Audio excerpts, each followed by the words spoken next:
Good morning विद्यार्थी मित्रांनो, आज आपण पाहणार आहोत लोकसत्ता संपादकीय विश्लेषणासहित 9 जून 2020. त्यापूर्वी जर तुम्ही आमच्या यूट्यूब चॅनलवर नवीन असाल तर टार्गेट गव्हर्नमेंट जॉब या आपल्या यूट्यूब चॅनलला सबस्क्राईब करा. विद्यार्थी मित्रांनो, आजचा खूप महत्त्वपूर्ण व्हिडिओ आहे आणि अत्यंत महत्त्वपूर्ण अशा स्वरूपाचे लेखसुद्धा आलेले आहे. तर त्यापैकी पहिला लेख म्हणजे आर्थिक वाढ पूर्वपदावर आणणार.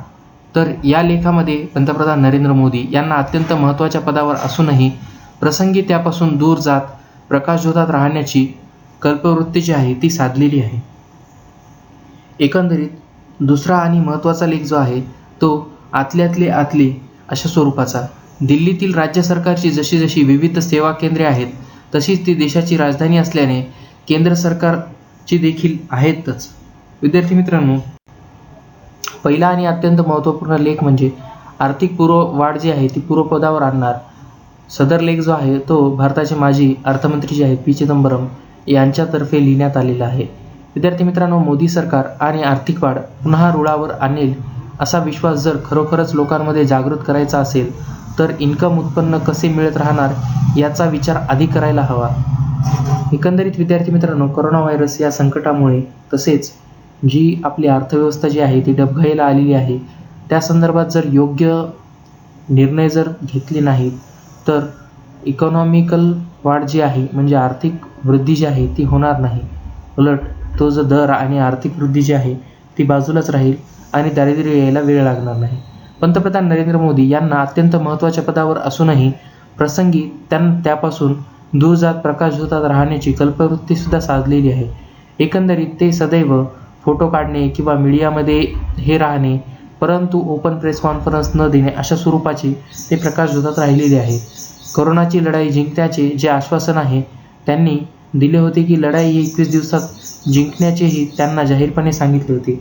विद्यार्थी मित्रांनो, एकंदरीत आपण पाहिले असेल की जेव्हा जेव्हा म्हणजे राष्ट्राला संबोधण्यासाठी नरेंद्र मोदी यांनी जे आपले DD चॅनल्स किंवा वेगवेगळ्या सोशल मीडिया आहेत त्यावर जेव्हा लाईव्ह येतात तेव्हा एक गोष्ट आपण लक्षात ठेवायची की त्यांना 1 किंवा 2च मुद्दे सांगायचे असतात पण ते पूर्ण जवळपास 1.5 ते 2 घंटा म्हणजे वेळ इतका वाया घालणं एकंदरीत हे चुकीचे आहे. तोच वेळ देशाच्या हितासाठी व देशाच्या प्रगतीसाठी लावला तर अत्यंत चांगलं होईल. त्यासाठी टाळेबंदी 1.0 टाळेबंदी 2.0 लागू करून देखील करोनाविरोधात शस्त्रही उपसले गेले, पण ते शास्त्र जे आहे ते करोनाचा प्रसार केवळ काही प्रमाणात रोखू शकण्याच्या मर्यादेचेच होते.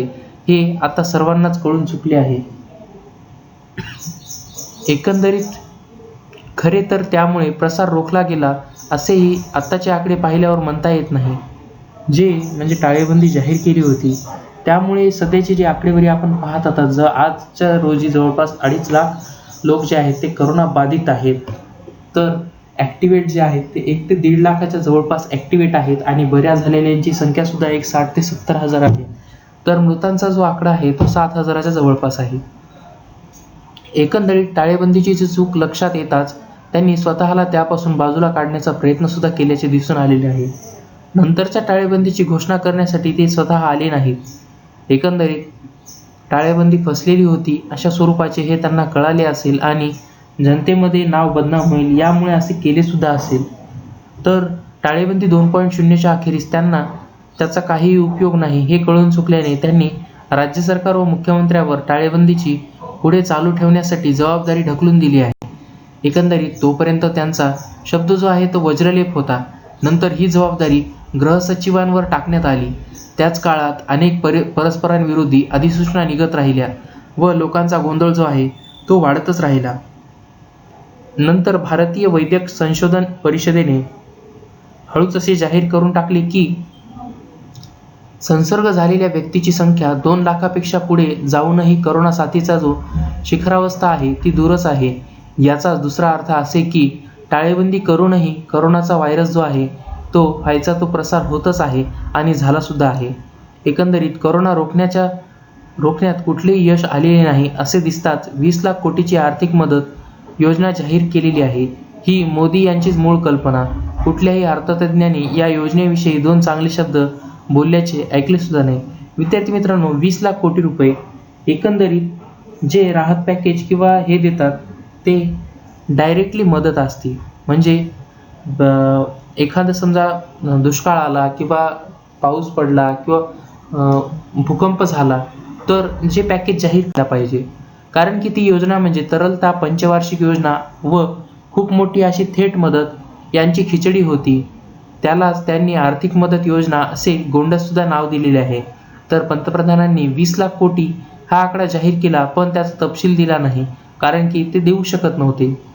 हे केवळ म्हणजे नुसतं करण्याची गोष्ट आहे, परंतु प्रत्यक्षामध्ये काहीही नाही. नुसता मीडियामध्ये वावा करण्यासाठी, सोशल मीडियावर वावा करण्यासाठी आणि चालू प्रॉब्लेम जे आहेत त्यांच्यापासून लक्ष विचलित करण्यासाठी अशा स्वरूपाचे आकडे जे आहेत ते जाहीर केले जातात. तो सांगण्याचे काम जे आहे ते अर्थमंत्री निर्मला सीतारामन यांच्यासाठी शिल्लक ठेवण्यात आले. त्यांनीही 4 ते 5 टप्प्यांमध्ये या योजनेचा तपशील जो आहे तो जाहीर केला आहे. खरा पण दुसऱ्या दिवशी अर्थमंत्र्यांनी काहीही सूचनासे झाले होते, कारण त्यांच्या या योजनेत काहीही दम नाही हे सगळ्यांनाच कळून चुकले होते. किंबहुना त्याची गांभीर्याने दखलसुद्धा घेतली गेली नाही. एकंदरीत पंतप्रधान नरेंद्र मोदी यांनी अंगसुद्धा काढून घेतले, पण यांनी त्यापूर्वीही जम्मू काश्मीरमधील अनुच्छेद 370 करताना हेच केले होते. त्यांनी याबाबतचा निर्णय घेतला खरा, पण नंतर निर्माण झालेली अवघड परिस्थिती हाताळण्याचे काम जे आहे ते नोकरशहावर ढकलून दिली. आता ते त्याविषयी काहीही बोलायला तयार नाहीत. आता ते सीमेपलीकडून होणाऱ्या दहशतवादावरही काहीही बोलत नाहीत. जवान मात्र रोज प्राण गमवत आहेत. आता ही सगळी परिस्थिती जी आहे ती लष्कराचे जनरल सुद्धा हाताळत आहेत. विद्यार्थी मित्रांनो, जोपर्यंत जवान किंवा सैनिक मारल्याशिवाय कोणत्याही सरकार स्थिरपणे चालवता येत नाही, हे सुद्धा एक तेवढेच तथ्य आहे. आणि हे कमी शिकलेले व न शिकलेले असल्यामुळे नोकरशहांवरती सदैव हे अवलंबून असतात. नरेंद्र मोदीच नाही तर बरेच पंतप्रधान अशा स्वरूपाचे कमी शिकलेले व न शिकलेले असल्या कारणामुळे अशा स्वरूपाचे जे आहे आपल्या भारताला भोगावे लागत आहे. विद्यार्थी मित्रांनो, आता ते सीमेपलीकडून होणाऱ्या जे दहशतवाद आहेत त्यावर सुद्धा काहीही बोलत नाहीत. मागे पुलवामा अटॅक हे फक्त निवडणूक आलं किंवा काहीतरी करणार तेव्हा फक्त निवडून येण्यासाठी अशा स्वरूपाचे अटॅक होतात की काय, याबद्दल सुद्धा प्रश्न आहेत. तर चीनबरोबर इतका गंभीर संघर्ष सुरू आहे, पण त्याविषयी ते चकार सुद्धा काढायला शब्द काढत नाहीत. तर त्यांनी तो प्रश्नही संरक्षण मंत्री जे आहेत त्यांच्यावर सोडून दिलेले आहेत, म्हणजेच राजनाथ सिंग जे आहेत यांच्यावर सोडून दिलेले आहे. तर लष्कराच्या मुख्यालयाने काढलेली परिपत्रके जे आहेत ती वाचून दाखवण्याचे काम जे आहे ते संरक्षण मंत्री करत आहेत. विद्यार्थी मित्रांनो, परराष्ट्र मंत्र्यांवरती चीनशी वाटाघाटीची जबाबदारी जी आहे ती टाकण्यात आली आहे. अशा प्रकारचे सर्वच प्रकरणातून नरेंद्र मोदी हे अंग काढून घेत आहेत, कारण की सध्या त्यांना खूप म्हणजे वाईट स्वरूपाचे पंतप्रधान असे सुद्धा भारत नाही तर जगामधून म्हणण्यात येत आहे. कारण की इकॉनॉमिकल कंडिशन जी आहे भारताची खूप बेकार झाली आहे. तर टाळेबंदी जाहीर करताना पुढाकार घेणाऱ्या मोदींनी एप्रिलमध्ये स्थलांतरित मजुरांची जी अवस्था झाली त्यावर एकही विधान केले नाही. तर परिस्थिती नियंत्रणाबाहेर जाऊन स्फोटक झाली तेव्हा रेल्वे मंत्र्यांना पुढे काय करण्यात आले, त्यांनीही सगळा दोष जो आहे तो अंगावर न घेता उलट राज्य सरकारवर दोषारोपण केलेले आहे. एकंदरीत हजारो स्थलांतरित मजूर जे आहेत ते टाळेबंदीने काम करीत असलेल्या राज्यांमध्ये अडकून पडले होते.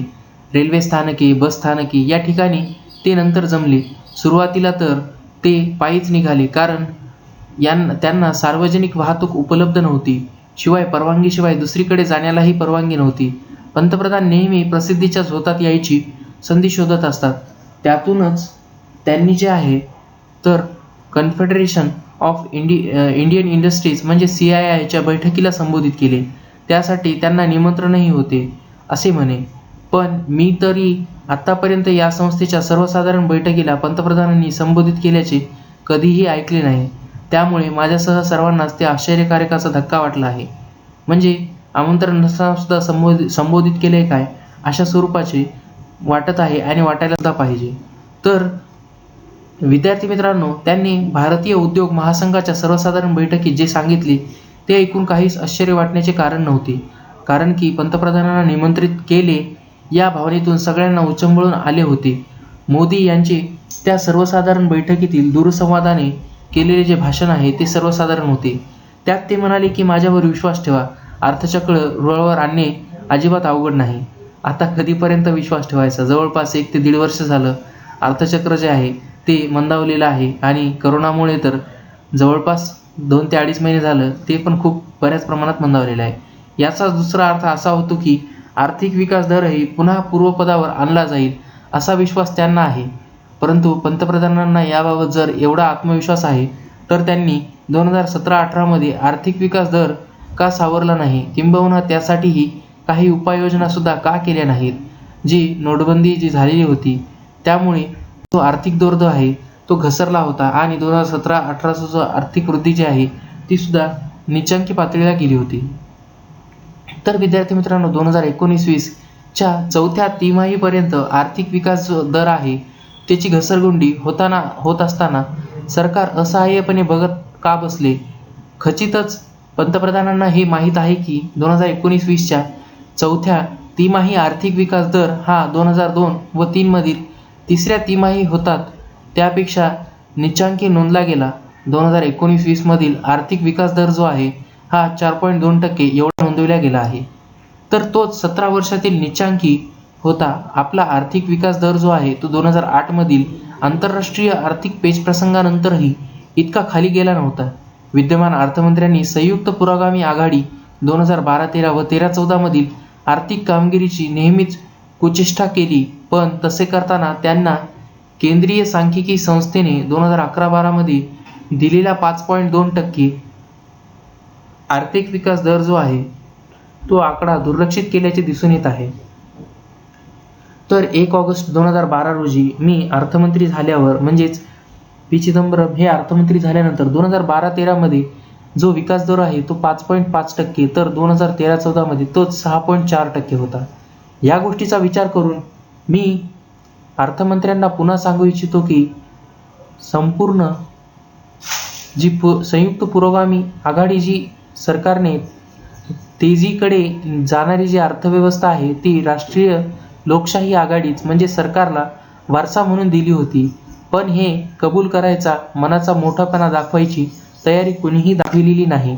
खरे सांगायचे तर राष्ट्रीय लोक आघाडी जी आहे ती सरकारने 2014-15 व 15-16 व 16-17 मध्ये बराच काळ आर्थिक विकास दर जो आहे तो चांगला राहील याची काळजी घेतली होती, पण हे यश निश्चितीकरण घोडचूक बाजूला पडले, कारण की त्यामुळे घसरण सुद्धा सुरू झाली आहे. तर 8 नोव्हेंबर 2016 पासून आर्थिक गणित जे आहे ते बिनसलेले आहे, ते कायमचेच आहे.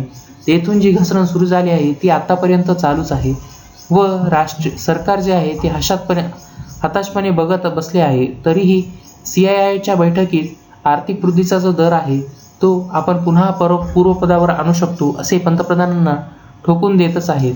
तर राष्ट्रीय लोकशाही आघाडी जी आहे सरकार 1 व राष्ट्रीय लोकशाही आघाडी सरकार 2 यांनी आता आर्थिक विकास दर जो आहे तो पुन्हा वाढविणे अवघड असल्याचेच त्यांच्या कामगिरीतून दाखवून दिले आहे, किंबहुना ते त्यांच्या आवाक्याबाहेर सुद्धा आहे.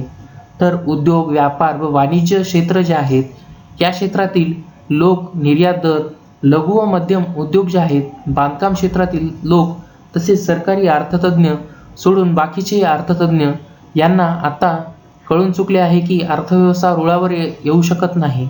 करोना काळात स्थलांतरित मजूर जे आहेत ते रोजंदारी कामगार यांनाही पुढचे भविष्य जे आहे ते कळून चुकले आहे. सर्वोच्च आशा मावळत चालल्या आहेत. तर मोदी सरकार यांच्यावर आर्थिक वाढ पुन्हा रुळावर आणेल असा विश्वास कुणालाही उरलेला नाही. तर पंतप्रधान मोदी यांनी माझा चांगला सल्ला की कधी स्वीकारलेला नाही, पण मी तरी तो का देत राहणार आहे. इंटेंट इन्क्लूज इन्फ्रास्ट्रक्चर आणि इन्व्हेस्टमेंट अँड इनोव्हेशन, म्हणजेच उद्देश सर्वसमावेशकता, पायाभूत सुविधा व नवपरिवर्तन या मोदींनी गणलेल्या 5 आय मध्ये आणखी एक आय म्हणजेच तो म्हणजे इन्कम, ज्याला आपण उत्पन्न असे म्हणतो. देशातील 12.50 कोटी लोकांनी गेल्या 3 महिन्यात नोकऱ्या व रोजगार गमावले आहेत. AIMFच्या पाहणीनुसार लघु व मध्यम उद्योगातील 35% व तर स्वयंरोजगारीत उद्योगातील 37% लोकांच्या पुन्हा उभे राहण्याची आशा सुद्धा गमावलेली आहेत. त्यांनी आता उद्योगधंदे बंद केले आहेत. तर टाळेबंदीचा अपरिमित जी हानी आहे ती सोसावी लागली, त्यातून त्यांच्यावर ही वेळ आली असेल. तर अर्थशास्त्राचा सोपा धडा असा की जोपर्यंत लोकांचे उत्पन्न सुरळीत असते तोपर्यंत काही एक ठीक असते, कारण लोकांकडून खर्चासाठी पैसा असतो, त्यातून मागणी वाढते व मागणीतून पुरवठा होतो व त्यातून उत्पादन वाढते. तर विद्यार्थी मित्रांनो, उत्पादन वाढले की नोकऱ्या व रोजगार वाढतात, त्यातून गुंतवणुकीला चालना सुद्धा मिळते व आर्थिक वाढीचे हे चक्र जे आहे ते विना अडथळा सुरू राहते. हे आर्थिक गणित जे आहे ते आता 2020-21 मध्ये भारताला सामोरे जाणार असलेल्या मंदीच्या काळातही लागू आहे. त्याचा विचार सरकारने केला नाही तर लोकांच्या हातात पैसा राहील याची कोणतीही दक्षता घेण्यात आलेली नाही. त्यामुळे हे अर्थचक्र जे आहे ते रुळावर आणणे खूपच अवघड आहे. तर माझा पंतप्रधानांना आणखी एक सल्ला आहे की त्यांनी सध्याची आर्थिक सल्लागारांना काढून टाकावे आणि नवीन चमूला ते काम द्यावे, म्हणजे ते चांगलं व किंबहुना शहाणपणाचा सल्ला तरी देतील. एकंदरीत हा लेख खूप महत्त्वपूर्ण आहे आणि यावरती विचार व कृती व्हायला पाहिजे, जेणेकरून आपल्या भारतीय अर्थव्यवस्थेचे जे आहे ते रुळावर येण्यासाठी वेळ लागणार नाही. तर दुसरा आणि महत्त्वपूर्ण लेख, आतल्यांचे आतले. दिल्ली राज्य सरकारची जशी जशी विविध सेवा केंद्रे आहेत तशीच देशाची राजधानी असल्याने केंद्र सरकारची देखील आहेत. विद्यार्थी मित्रांनो, दिल्लीची रुग्णालय जे आहेत ते दिल्लीसाठीच या निर्णयास स्थगितीनंतर तो संविधानाविरोधात आहे की नाही हे सुद्धा तपासले जाईल, पण तो राजकीय शहाणपणाचा नाही हे सुद्धा तेवढेच निश्चित आहे. विद्यार्थी मित्रांनो, मुख्यमंत्री ते महापौर पदापर्यंतची जी पदे आहेत जी स्थानिक सुभेदारी मानली जातात, त्यातून मुंबईच्या व आसपासच्या पालिका ज्या आहेत त्या विचित्र आदेश जे आहेत ते काढू पाहतात. तसेच दिल्लीच्या रुग्णालयात परप्रांतीयांना मज्जाव होतो आणि किंवा कर्नाटकच्या रस्ते सीमा बंद सुद्धा ठेवल्या जातात. तर या करोना काळात बाकी काही नाही तर आपल्याकडे ठिकठिकाणून एकलकोंड्या नेत्यांची एकांगी निर्णय प्रक्रिया जी आहे याला निश्चितपणे उघड केल्याचे दिसून येत आहे. आधीच मुळात लोकशाही हे मूल्य जे आहे म्हणून आपल्यात अद्याप पुरते मुरलेले नाही. बाबा वाक्यप्रमाणे अशी परिस्थिती जी आहे जवळपास प्रत्येक पक्षात आहे. त्यात एखादा नेता जिंकून देणारा असेल तर सर्व पक्ष जे आहे ते एखादा नेता जिंकून देणारा असेल पण सर्व पक्ष जे आहे त्याच्याच दावणीला बांधला गेलेला आहे. अशा प्रकारची वेळ जी आहे ती त्या नेत्यांच्या पक्षांतर्गत निर्णय प्रक्रियेविषयी ब्र काढण्याची सुद्धा कोणतीही हिंमत नसते. तेव्हा अशा नेत्यास निर्णय घेण्याआधी पक्षांतर्गत सल्लामसलतीची गरज वाटत नाही आणि पक्षास ती वाटत असली तरीही तसे काहीही करण्याचे कोणतेही धाडस नसते. अशा परिस्थितीत हे नेते जे आहेत ते एकांगी निर्णय घेऊन टाकतात, परिणामांची फिकीर सुद्धा करत नाही. विद्यार्थी मित्रांनो, दिल्लीचे मुख्यमंत्री अरविंद केजरीवाल यांचा ताजा निर्णय जो आहे तो या वर्णनात चपलाक बसतो. असे निर्णय जे घेणारे केजरीवाल हे एकटे नाहीत तर अनेक राज्यांमध्ये अलीकडच्या काळात मुख्यमंत्रीपद म्हणजे स्थानिक सुभेदारी असे मानले जाऊ लागल्याने आढळून येते की त्यामुळे केजरीवाल व तत्सामांच्या अशा निर्णयांची दखल घेणे भाग पडते.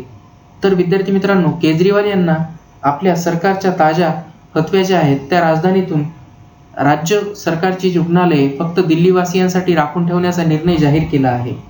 तर दिल्लीत राज्य सरकारची जशी जशी विविध सेवा केंद्रे आहेत तशी तशी ती देशाची राजधानी असल्याने केंद्र सरकारची देखील आहेत. तर त्यावर अर्थातच दुर्दैवाने केजरीवाल यांचा अधिकार नाही. पण ज्यावर अशा राज्य सरकारची मालकीचे वैद्यकीय सुविधा येथून पुढे फक्त दिल्लीवासियांसाठीच मिळत असेल असे त्यांचा ताजा आदेश सांगतो, त्यासाठी दिल्लीत निवास असणाऱ्यांचाच विचार केला जाईल. आधार कार्ड आदीवरील निवास पत्ता पाहूनच संबंधितास वैद्यकीय सुविधा देण्याबाबत यापुढे निर्णय घेतला जाईल. तर बिगर दिल्ली शहरवासी जे आहेत, रहिवासी जे आहेत, त्यांची उपचाराची वेळ आल्यास त्यांनी केंद्र सरकारी सुविधांचा लाभ घ्यावा असे केजरीवाल यांचे म्हणणे आहे. तर दिल्ली राज्य सरकारच्या वैद्यकीय सुविधा स्थानिक नागरिकांना उपलब्ध न होण्याचे काहीही प्रकार घडल्यानंतर केजरीवाल सरकारवर काँग्रेस व आदींकडून सुद्धा टीका झालेली आहे. तर दिल्ली सरकार स्थानिकांसाठी काहीच कसे काही करत नाही हा त्यांच्या टीकेला रोख. या टीकेचा तीव्रता जेव्हा वाढली त्यानंतर आणि तिचा राजकीय रोख लक्षात आल्यानंतर केजरीवाल यांनी डोक्यात राग घातल्यासारखा हा निर्णय जाहीर केला. या आदेशाला आता नायब राज्यपालांनी स्थगिती दिल्यामुळे वाद वाढू शकतो, पण या विचित्र निर्णयाची वेळही महत्त्वाची ठरते. दिल्लीच्या सीमा ज्या आहेत त्या करोना काळात खुल्या केल्या जात असतानाच केजरीवाल यांनी हा वैद्यकीय निर्णय जो आहे तो जाहीर केला. वास्तविक दिल्लीचे स्वतःचे काहीही नाही तर राजधानीतील हवामान देखील शेजारी राज्यांवर अवलंबून असते. तर हिमाचलात बर्फ पडला तर दिल्ली गारठते आणि पंजाबमधील शेतकऱ्यांनी शेताचे रापण केले तर दिल्लीचा श्वास कोंडतो. तर त्यात दुसरा मुद्दा आणि महत्त्वपूर्ण मुद्दा म्हणजे दिल्लीतील सीमांचं हे शहर राज्य हरियाणा आणि उत्तर प्रदेश या महत्त्वाच्या राज्याशी आपल्या सीमा विभागून आहेत. तर मुंबई हे शहर ज्याप्रमाणे महानगर प्राधिकरण व्यापक परिसराचा भाग आहे, यात विरार ते अलिबाग ते माथेरान इतका प्रचंड प्रदेश जो आहे तो येतो. त्याप्रमाणे दिल्लीसाठी नॅशनल कॅपिटल टेरिटरी म्हणजेच NCT असा स्वातंत्र्य विभाग त्यावर करण्यात आला आहे. तर त्या पलीकडेही विस्तारलेल्या दिल्लीच्या नॅशनल कॅपिटल रिजन म्हणजेच NCR असा एक नवीन विभाग सुद्धा झालेला आहे. दिल्ली राज्यांच्या सीमांपलीकडे गुरगाव, फरीदाबाद, गाझियाबाद, नोएडा आदी शहर जे आहेत हा या विस्तारित NCRचाच म्हणजे दिल्लीचा भाग आहे, पण तो भौगोलिकदृष्ट्या हरियाणा व उत्तर प्रदेश राज्यात नोंदवला गेलेला आहे. तर दिल्ली म्हटले की साऱ्यांचा विचार होणे अपेक्षित, पण केजरीवाल यांना ते मंजूर नसावे. येथील सर्व हे उत्तर प्रदेश व हरियाणा राज्याचे नागरिक आहेत. सबब दिल्ली सरकारच्या सुविधा ज्या आहेत त्या करोना काळात त्यांना मिळणार नाहीत असा त्यांचा निर्णय आहे. तो संविधानाविरोधात आहे की नाही हे नायब राज्यपाल जे आहेत त्यांनी दिलेल्या स्थगितीनंतर तपासले जाईलच, पण ते राजकीय शहाणपणाचा नाही हे निश्चित. आजची महानगरे ही भव्य झाडाखाली खोडांसारखी असतात. त्यांचे खोड जरी एक जागी रुतलेले दिसत असले तरीही त्यामुळे खूप दूरवर गेलेली असतात आणि त्यांना जीवनरस जे आहेत ते लांबवरून मिळत असतो. विद्यार्थी मित्रांनो, याचाच अर्थ अन्य प्रदेशातून मुळातून जीवनरस येणे बंद झाल्यास दूरवर असलेल्या झाडांची जी आहे ती उपासमार होऊन ते सुकू सुद्धा शकतात. तर शहरांचे असेच आहे. अन्य प्रांतातून येणारे हे या शहरांचा पाया आहे. त्याकडून हवी ती कामे करून घ्यायची आणि वैद्यकीय सेवेची वेळ आल्यास ती मात्र फक्त भूमिपुत्रांना द्यायची अशा स्वरूपाचे हे करायचे योग्य नाही. तर हा कृतज्ञपणा जो आहे तो झाला आहे. तर करोना काळात मोठ्या प्रमाणावर स्थलांतर झाल्याची शहरातील उद्योगाची काय अवस्था झाली आहे हे वेगळे सांगायची गरज नाही. तर मुंबईमध्ये बांधकाम करायचे म्हटले की मजूर नाहीत आणि अनेक उद्योगांना कर्मचारी सुद्धा नाहीत. तर दिल्लीमध्ये अशी परिस्थिती जी आहे यापेक्षा वेगळी राहणार नाही. तर महानगरात चाकरी व व्यवसायासाठी येणारे अनेक जण जे आहेत ते शेजारच्या उपनगरांचे निवासी असतात. हे तर आपले नागरिक नाहीत म्हणून त्यांना सेवा नाकारणे अत्यंत अयोग्य आहे. तर आपल्याकडेही काही दीडशहाण्यांना शहर सुभेदारांनी उपनगरातून मुंबईत चाकरीसाठी जाणाऱ्यांच्या निवासाची व्यवस्था मुंबईनेच करावी असा निर्णय घेतला होता. तर मुंबईलगतच्या ठाण्यातील रुग्णालये फक्त ठाणेकरांसाठी राखीव ठेवण्याचा बोटही निघाला होता. तर सदैवाने हे निर्णय जे आहेत ते अंमलात येण्याआधीच मागे घेतले गेले आहेत. तर करोना काळात अशा अनेक प्रवृत्तीची उफळून येताना दिसतात. याआधी कर्नाटकचे मुख्यमंत्री व भाजपाचे येडियुरप्पा यांनी आपल्या राज्यात सीमा अशाच बंद करण्याचा सुद्धा निर्णय घेतला होता. म्हणजे सुरुवात कर्नाटकपासून सुरू झाल्याची आहे, परंतु केवळ आता दिल्लीचा विकास जो आहे तो दिसून येत आहे म्हणून दिल्लीवर टीका दिसत आहे. तर महाराष्ट्र, तामिळनाडू व आंध्र प्रदेशच्या रहिवाशांनी रस्तामार्गे आपापल्या राज्यात यावयाचे नाही असा त्यांचा आग्रह आहे. बरे, त्यात काही सातत्य नाही असे म्हणावे तेही दिसले नाही. या राज्यातील नागरिक जे आहेत ते विमान अथवा रेल्वेने कर्नाटकात येत झाल्यास त्या राज्याच्या मुख्यमंत्र्याची काहीही हरकत नाही. सर्व नियमाप्रमाणे विलगीकरण वगैरे पाळून हे सर्व नागरिक कर्नाटकात येऊ शकतात. पण रस्त्याची सीमा मात्र परराज्य जे आहेत त्यांच्या नागरिकांसाठी बंद ठेवण्यात यात कोणालाही कोणते शहाणपण आले आहे ते सुद्धा प्रश्नदायकच आहे. तर करोनाचा प्रसार रोखण्यासाठी हे केले आहे असे म्हणावे तर करोनाचा विषाणू काय फक्त रस्ते मार्गानेच येतो की काय? तर वास्तविक गरिबांना नमोहरम करण्याचा हा विषाणू जो आहे तो मुळात आला तो विमानातूनच. तेव्हा अशा प्रकारचा जो निर्णय आहे तो हास्यास्पद तर ठरेलच, पण त्यामुळे भौगोलिक सीमा ज्या आहेत त्या सीमांपेक्षा देशातील नागरिकांच्या मनातील अंतर जे आहे ते वाढीस लागते.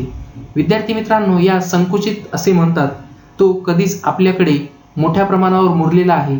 तर दक्षिणेतील लोकांस उत्तर देशांविषयी एक प्रकारचा आकस असणे तर उत्तर भारतीय दाक्षिणात्यांची संभावना एडुगुण अशी करतात, तर पूर्वेकडील राज्यातील रहिवाशांना एकूणच देशातील अन्य भागांविषयी तुटलेलेपणाची भावना जी असते, तर पश्चिमेकडील राज्यांना आपल्या संपत्ती निर्मितीचा गर्व असतो. हे सुद्धा मतभेद तर वरवरचेच आहेत. अधिक तपशिलात विचार करून गेल्यास तर या मोठ्या कप्प्यांतील अनेक पोटकप्पे जे आहेत ते सहज आढळतील. करोना काळात ते मिटण्याऐवजी अधिक ठसठशीतपणे येत असतील, तर ते आपले सामुदायिक राजकीय अपयश ठरते. ते मिटविण्यासाठी प्रयत्न हवेतच. आधीच आपल्याकडे आतले व बाहेरचे हा वाद आहेच. केजरीवाल यांच्या निर्णयाने तो आता आतले आणि आतल्यांचे आतले असा आणखी आत जाईल, तसे हे होणे दुर्दैवी आहे. विद्यार्थी मित्रांनो, लेख कसा वाटला आणि काय आपल्या सूचना असतील तर त्या तुम्ही आम्हाला कमेंट करून कळू शकता. टार्गेट गव्हर्नमेंट जॉब या आपल्या यूट्यूब चॅनलला सबस्क्राईब करा. बाजूला दिलेल्या बेल आयकॉनला क्लिक करायला विसरू नका. धन्यवाद.